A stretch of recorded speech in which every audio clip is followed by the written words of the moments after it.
నమస్తే, నేను సిరి. మనం చూసినట్టయితే చిత్తూరు జిల్లాలో కాల్పుల కలకలం అయితే మనం చూసాం. అయితే ఇప్పుడు దీంట్లో ఒక ట్విస్ట్ కూడా ఉందన్నట్టుగా మనకు తెలుస్తుంది. ఇంతగా ట్విస్ట్ ఏంటి, అసలు ఏం జరిగింది, కాల్పుల వెనకాల ఉన్న కారణం ఏంటి అనేది మనకు తెలియజేయడానికి మనతో పాటు ఉన్నారు ప్రముఖ సినీ క్రిటిక్ దాసరి విజ్ఞాన్ గారు.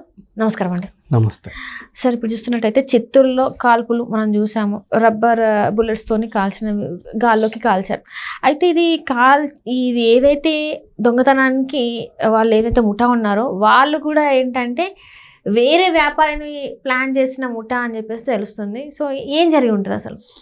చిత్తూరులో ఎస్ఎల్వి ఫర్నిచర్స్ అని ఒక అద్భుతమైన స్టోర్లో పునాది పురుడు పోసుకున్నటువంటి కేసు ఇది. యాక్చువల్గా చెప్పాలి అంటే కర్ణాటక నుంచి ఒక 6 ఆనందం తట్టుకోలేక వచ్చారమ్మా చిత్తూరుకి. దోపిడీ దొంగలే. వీళ్ళ టార్గెట్ గన్నులు ఇట్ట ఎక్కువ పెట్టి డబ్బు తీ అని చెప్పేసి దొంగతనం చేయాలి. ఇంటికి వెళ్ళి బెదిరించితే వాళ్ళందరూ వాళ్ళ దగ్గర నుండి తీసుకోండి సార్ అని చెప్పాలి. ఇది సింపుల్ చెప్పండి, మన రాజా ది గ్రేట్ కామెడీ సీన్ లాగా. కానీ ఇక్కడ సీరియస్గానే ఇంప్లిమెంట్ చేశారు, కామెడీ ఏం కాదులే. అలా వీళ్ళు వెళ్ళి బెదిరించి సొమ్ము చేసుకోవాలి. ఆ టైపు దొంగలు, చెడ్డీ గ్యాంగ్ లాగా, దండుపాలెం లాగా ఇది ఒక బ్యాచ్. ఈ బ్యాచ్ చిత్తూరుకు వచ్చిన తర్వాత చిత్తూరులో ఎవరు బాగా రిచెస్ట్ అండ్ మరీ రిచెస్ట్ కాదు, బాగా డబ్బులు ఉండాలి, కనబడాలి, పైగా వాడు ఒకడే ఉండాలి. ఇలా చూస్తూ ఉంటే చిత్తూరు అంటే ఒక యూట్యూబ్లో ఒక రీల్ వచ్చింది సడన్గా. ఎస్ఎల్వి ఫర్నిచర్స్, మీరు లోపల కోసం మీకు సోఫాలు గీఫాలు అన్ని తయారు చేసి ఇస్తారు అని వాడు ఒక పిల్లోడు వీడియో చేశాడు. ఆ వీడియో చూసి అలా వెళ్తుంటే ఎస్ఎల్వి ఫర్నిచర్ కనపడింది. పెద్ద స్టోర్. అరే ఇంత ఉందంటే వాడి దగ్గర బోల్డ్ అంత ఉంటుంది. పైగా ఓనర్ని ఒకడే ఉన్నప్పుడు వెళ్ళాలి. ఏం చేస్తాం? ఫస్ట్ ఆ నెంబర్కి కాల్ చేశాడు. సార్ మీరు ఏమేమి చేస్తారు? మేము అన్నీ చేస్తాం, రండి. ఓకే, వచ్చారు. వచ్చిన తర్వాత మీ గోడౌన్ చూపించాడు, అది చూపించాడు, అన్నీ చూపించాడు. ఇక్కడ తయారు చేస్తాం, ఇక్కడ చూడండి మా క్వాలిటీ మెటీరియల్ ఇలా ఉంటుంది, మీరు ఇది చేసుకోవచ్చు, అది చేసుకోవచ్చు అని చెప్పాడు. మేము కూడా ఇంటీరియర్స్ చేస్తామండి, మీకు రెగ్యులర్గా మీతో టైఅప్ పెట్టుకుంటాం, మా ప్రతి ప్రాజెక్టు మీకే ఇస్తాం, మాకు కొంచెం సరసమైన ధరలకు ఇవ్వండి. ఇస్తే వీళ్ళు సరే అనుకున్నారు, నమ్మారు బేసికలీ. సార్ రేపు మరి మొత్తం ప్రాజెక్ట్ అంతా మీకు చూపిస్తాం అండ్ 2 సైట్లు ఉన్నాయి, 2 సైట్స్ చూపిస్తాం. ఒకరోజు మీరు మా కోసం హాలిడే పెట్టుకుంటే మేము ఈ అందరినీ తీసుకొచ్చి మీకు అవి పెట్టుకుంటాం, కొటేషన్ మాట్లాడుకుందాం, అడ్వాన్స్ కూడా ఇచ్చేసుకుందాం. పాపం ఏం చేస్తా సండే ఓకేనా మీకు అన్నాడు. సండే అంటే లేదండి ప్లీజ్ ఇంకో రోజు. సరే మంగళవారం ఓకే మంగళవారం నిన్న పెట్టుకున్నారు ఆ మీటింగ్.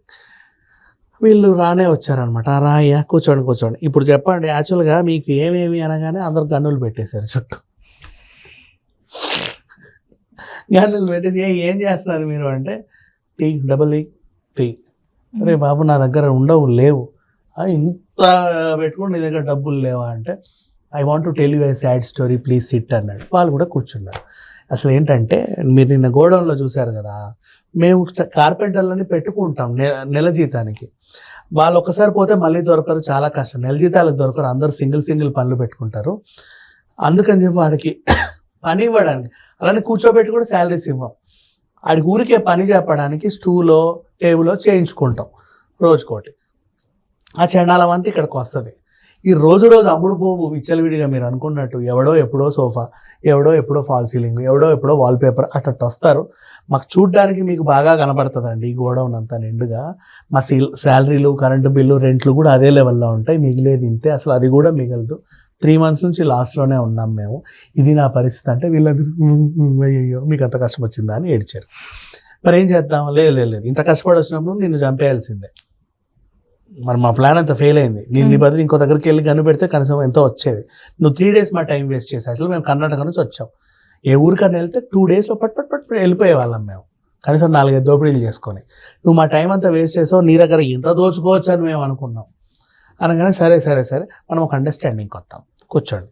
విషయం ఏం లేదు, చిత్తూరు మీకు తెలియదు కదా, నాకు బాగా తెలుసు. ఇక్కడ పుష్ప కిడ్స్ వరల్డ్ అని ఒకటి ఉంటుంది. షాప్ ఇంతే ఉంటుంది కానీ ఓనర్ దగ్గర ఇన్ని డబ్బులు ఉంటాయి. వాడి ఇల్లు ఎక్కడో కూడా నేను చెప్తా, ఏ టైంకి వెళ్ళాలో కూడా చెప్తా. ఇక్కడ చంద్రశేఖర్ అని ఆయన ఉంటాడు. కొంచెం అట్టట్టట్టెళ్ళి అనుకో, ఆ వీధిలో వీళ్ళకి సంబంధించే పుష్ప నావెల్టీస్ అని ఇంకో దుకాణం ఉంది. షాప్ ఇంతే ఉంటుంది కానీ ఆదాయం దండిగా ఉంటుంది. అట్ట వెళ్తే మళ్ళీ చర్చ్ స్ట్రీట్కి వెళ్ళారనుకోండి, అక్కడ ఇంకో దుకాణం కూడా వీళ్ళదే ఉంటుంది, పుష్ప గెలాక్సీ అని. ఈ ఏరియాలో వీడే బాగా రిచ్, పైకి కనబడ్డ కానీ డబ్బులు బాగా దండిగా ఉంటాయి. కిడ్స్ వరల్డ్ అంటాడు కానీ అన్నీ అమ్ముకుంటాడు. బాగా వ్యాపారం చేస్తాడు, నాకు బాగా తెలుసు. మీరు లంచ్ టైంకి వస్తాడు, ఆ టైంకి వాళ్ళ అమ్మ ఉండదు, అక్కడ ఉంటుంది, వాళ్ళ నాన్న ఇక్కడ ఉంటాడు, పిల్లలు స్కూల్లో ఉంటారు. మీరు ఆ టైం కరెక్ట్గా వెళ్ళారనుకోండి, మీకు వాళ్ళ ఆవిడ వంట చేస్తూ ఉంటే తింటూ ఉంటాడు, మీరు గబగబ దోచేసుకొని రావచ్చు. నేను చెప్పినట్టు ఎవరు చెప్పొద్దు, మీ గురించి నేను ఎవరు చెప్పా, సంజయ్ జే ఓకే డన్. వెళ్ళారు మంచిగా, అబ్బా పోన్లే మొత్తానికి మా టైం అయితే వేస్ట్ చేసినా కూడా వీడు ఒక మంచి సలహా ఇచ్చాడు, వెంటనే పని అయిపోతుంది, సాయంత్రానికల్లా వెళ్ళిపోదామని దోచేసుకొని. వీళ్ళు అక్కడికి వెళ్ళిన తర్వాత ఏయ్ కదిలేరావు కాల్చి పడేస్తా, డబ్బులు గిబ్బులు అని తెచ్చిపెట్టండి అని అన్నాడు.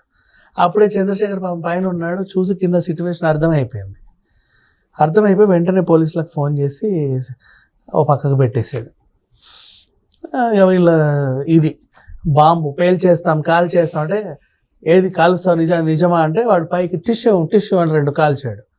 అవతల వాళ్ళకి వచ్చారు కదా, వాళ్ళ ఆక్టోపస్ టీమ్ అలర్ట్ అయింది, వాళ్ళు బయలుదేరారు. ఇక్కడ వీడు కాసేపు చాకచక్యంగా వీళ్ళని ఎంగేజ్ చేసేసరికి వీళ్ళ దగ్గర ఏమంటే అది ఉంది ఇది ఉంది అని చెప్పేసరికి పోలీసులు రానే వచ్చారు, వీళ్ళందరినీ అదుపులోకి తీసుకోవడం గబగబా జరిగిపోయారు.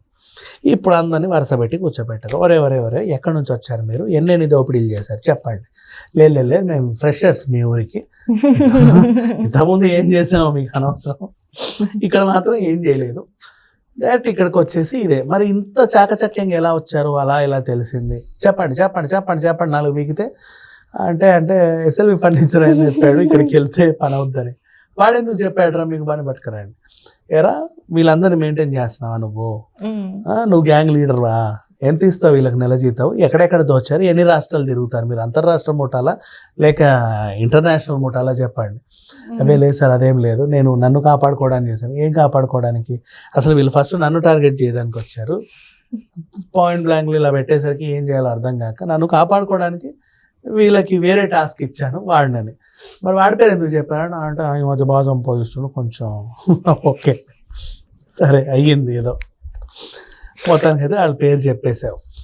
ఈ 6 బాబు వీళ్ళనైతే అరెస్ట్ చేస్తారు ఖచ్చితంగా, ఎందుకంటే వీళ్ళు ముఠా, ఇప్పుడు వీళ్ళ డ్యూటీ అది కదా ఎక్కడెక్కడ. ఇప్పుడు అది కూడా రబ్బర్ గన్లు, అవి ఒరిజినల్ గన్ కాదు, అవి రబ్బర్ బుల్లెట్లు, కానీ తాకుతాయి, దెబ్బలు తాకుద్ది. మన ప్రాణం పోతేమో కానీ తాకుద్ది, ప్రాణాలు కూడా పోవచ్చు కొంచెం, అవి ఉంటాయి. అందుకని చెప్పేసి అది కూడా ప్రమాదమే, ఆయుధాలు అవి కూడా.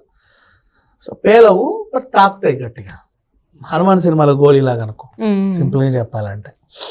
బట్ ఇప్పుడు వీళ్ళనైతే అరెస్ట్ చేస్తారు, ఎందుకంటే ఇంకా ఎక్కడెక్కడ ఏమేం చేశారో తెలియాలి కదా. బోర్డులంతా బ్యాంక్ రాబరీలు అవి కూడా చాలా ఉన్నాయి, మరి వీళ్ళు ఏమైనా చేశారో లేదో చూస్తారు.